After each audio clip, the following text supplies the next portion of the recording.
Oi, oi, oi, gente, tudo bem? Vídeo novo. Hoje iremos fazer fanarts de artes oficiais de Blue Lock, que pra quem não sabe, é meu anime favorito, né, há mais de 3 anos. Eu realmente amo esse anime de paixão. E a gente sorteou o tema e foi Príncipe, então eu acabei escolhendo essas duas fanarts do Izagi e do Nagi bem características. Mas enfim, vamos lá e já vai deixando o like. Começando pelo Nagi, eu acho esse um personagem muito bom pra quem quer treinar desenho, pois em todas as artes oficiais dele praticamente, ele já tem a paleta naturalmente clara por causa da pele e do cabelo branco, mas as roupas também são claras, o que força a gente ter que botar um detalhismo a mais no desenho pra conseguir diferenciar sem que fique muito estranho. Então, sempre que eu quero treinar um desenho, treinar o detalhe, treinar uma teoria das cores, eu gosto de desenhar o Nagi. Apesar de ele não parecer um príncipe, porque ele é bem preguiçoso, eu acho que essa vibe do príncipe combina muito mais com Tigiri, com Barô, ou até o Urel, sabe? Porque o Naga é muito preguiçoso. Eu imagino ele sendo um príncipe que eu odiaria colocar todos esses acessórios. Ele ia ficar fazendo birra. Provavelmente o Urel teria que forçar ele a colocar nos eventos, que nem quando o Urel força ele a fazer os treinos. Juro, cara, eles são muito fofinhos. Eu amo o relacionamento deles. Mesmo sendo muito problemático, né? Eles têm uma falta de comunicação absurda. Eles só conseguem se reconciliar lá no arco da Neo egoísta, sendo que eles podiam ter tido uma conversa simples há muito tempo. Porque, na minha opinião, o Urel, ele tem aquela dependência emocional absurda, enquanto o Nagi sente as coisas e ele não consegue falar, sabe? Ele não sabe que tem que falar, porque eu tenho essa teoria, né?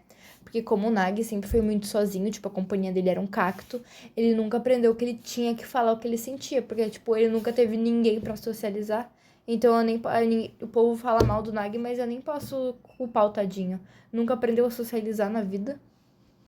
Enfim, gente, esse aí foi o resultado da arte do Nagi. Eu, sinceramente, amei essa arte.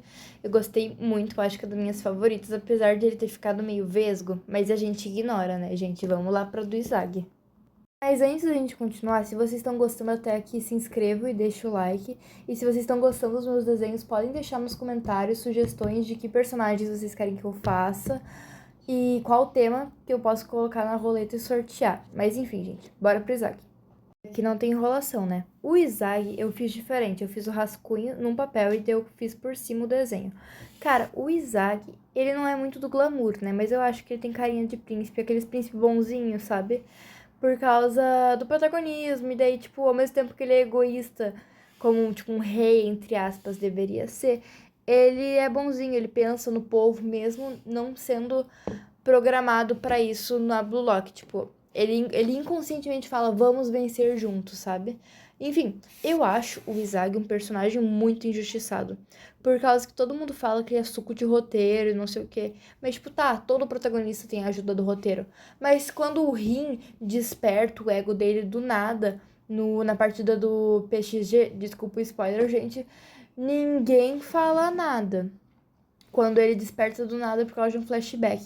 Eu acho que as pessoas estão muito acostumadas nos animes a pessoa despertar por causa de um flashback. Tipo, o Izagi, ele trabalha duro, ele tem que, desculpa, ele tem que treinar, tem que erra, passa vergonha naquele jogo do Barça, que ele levou um drible do Lavinho. E os outros personagens é na base do flashback, mas não, é os outros personagens que estão certos. O Izagi é roteiro, ele evoluir por causa de treino. Mas enfim, né, gente? Talvez seja um pouco irracional eu estar no debate, por causa que o Izagi é sim um dos meus personagens favoritos, eu admito. Eu me identifico muito com ele. Eu gosto muito desse lance da observação dele. Eu acho que para um protagonista ele se destaca bastante, ele é bem diferente. Ele até me lembra um pouco o Tanjiro, porque ele não tem toda aquela agitação, sabe? É uma calma. Daí ele observa mais do que fala, mas não é aquele emo também, tipo solo Levin, sabe? Então eu acho bem interessante o jeito que ele foi criado, eu achei bem original. Mas enfim, gente. Aqui eu tava percebendo que o Izagi ia demorar muito mais que o Nagi pra fazer, tanto agora no vídeo, na edição, tanto no processo mesmo, porque eu tava tentando criar um estilo novo pro Izagi.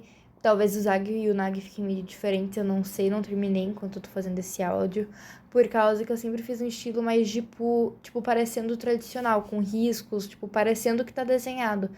E o Izag, principalmente na pele, eu tô tentando fazer um desenho mais suave, tipo, parecendo mais como se fosse um personagem de anime mesmo, e não um desenho deste personagem de anime. Só que eu tô com muito medo de dar errado, por causa que é a primeira vez que eu tento um estilo mais ou menos assim. Quer dizer, eu já tinha tentado outra vez, mas tinha dado muito errado, porque eu gosto de botar muito detalhe. Eu não consigo fazer, tipo, só uma sombra simples, mas a gente tenta, né? Eu tentei manter a simplicidade, assim, na cor, apesar de eu não gostar muito disso, porque temos que tentar, né? Mas ainda colocando o máximo de detalhes possíveis, tipo, eu tentei colocar as bordinhas daquela faixa que ele tem no ombro, com os cristais, sem parecer, sem tentar pegar a atenção do personagem, mas ainda continuando detalhado, por causa que eu adoro isso no estilo de Blue Lock, que pode ter um monte de detalhes, mas o foco ainda consegue estar no personagem em si. Eu confesso que eu tenho muita dificuldade de fazer isso, mas eu tô desenhando cada vez mais Blue Lock e Haikyuu, que tem uma habilidade muito boa nisso na arte, pra eu tentar adquirir pra mim, né? Porque temos que evoluir copiando os outros, né? Vai me copiando até a gente conseguir chegar no nosso ponto original, né? Que é assim, ninguém nasce sabendo tudo, né? A gente tem que copiar os outros, tem vários livros que falam sobre isso. E a gente tem que pegar um pouquinho de cada. Tipo, esse olho que eu faço com o cílio destacado pra baixo é por causa de uma artista que eu gostava. Mas enfim, gente, esse foi o resultado. Eu gostei muito dele também, mas esse olho também não tá ajudando. Mas gostamos, né? Se você curtiu esse vídeo até aqui, deixa o like, se inscreve. E se vocês querem próximos personagens com próximos temas, deixem aqui nos comentários. Tchau!